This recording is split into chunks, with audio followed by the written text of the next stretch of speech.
Once upon a time, in a village nestled at the foot of a great mountain, there lived a boy named Kael. Kael was not born into wealth. He was not the son of warriors or scholars. He was just, ordinary. But inside him lived a dream so loud, it kept him awake at night.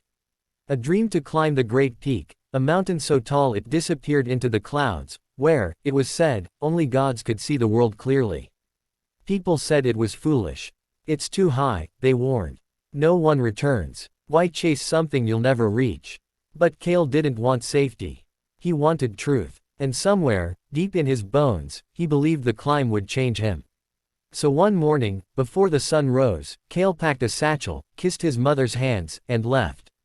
The villagers watched him disappear into the mist, a small boy against an endless mountain.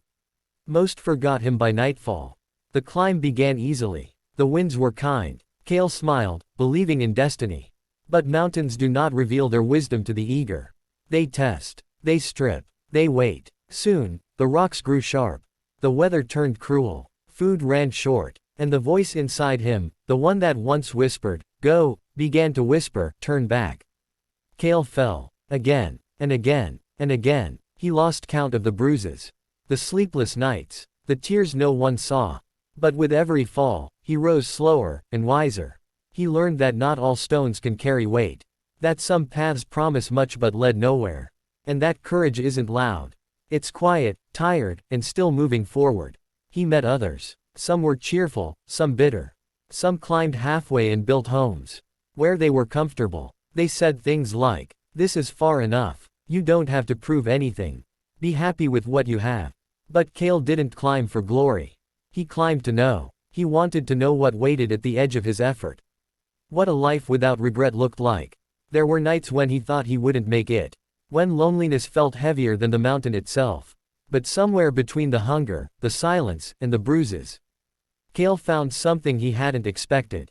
He found himself. Not the version shaped by others.